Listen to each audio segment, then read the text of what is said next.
ډېر بد ناوخته شو، ځم انټرویو له ځان رسومه. ډېر ناوخته شو. اوش د چا ګاډۍ مو وواله، د چا ګاډۍ مو وواله، مالک هم نشته، کیمرې هم نه دي لګېدلي. هېڅ درځه، د انټرویو ناوخته دی.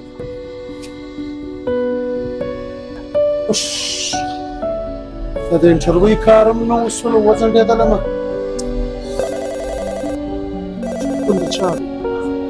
السلام علیکم. وعلیکم السلام. دا زما په ګاډۍ کې تا د شا لخوا ګاډۍ ولیده؟ و سر، پټاپټ زما دفتر له راسه. سمه ده سر، درځم. سید سر زه معذرت غواړم، زما ډېره سخته تلوار وه، زما د انټرویو ټیم د ما څخه تېرېدی، نو په دې خاطر زه نه ودرېدم. ستا د ګاډۍ سره زما ګاډۍ ولګېده، زه ولاړم. ټیک دی بای جان، ستا د انټرویو تلوار وه، ستا خبره په خپل ځای ډېره ښه، خو په دې اپرچۍ باندې سر خلاص کړه.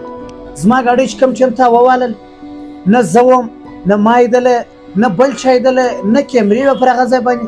تا دا اپرچۍ راواخیسته، زما د موټر د شیشې باندې کېښول، تا ول دا موټر ما والی دی، زما سره پر دا نمبر باندې حال وکړي، په دا اپرچۍ سره خلاص کړه. تو خو کللی شوې. زما ډېره سخته تلوار وه وروره، انټرویو له تلمه، نو ستا ګاډۍ راسه ولګېدله.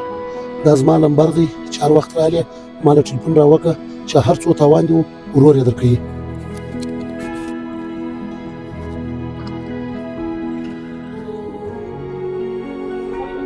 سر، ما ته زما ضمیر دا اجازت نه راکوي چې زه د یو مسلمان تاوان وکړم بیا چې ولاړ شم.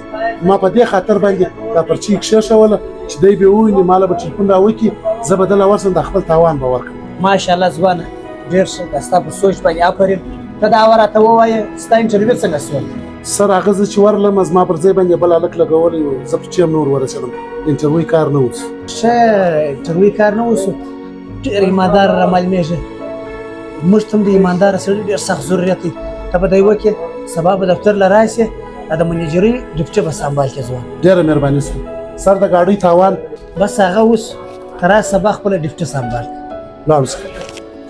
ملګرو کوم میسج خوښ شوی دی مخکې د اصلاح لپاره سره شیر کړئ، باید چې موږ ته په زړه کې صرف د الله خوف راسي.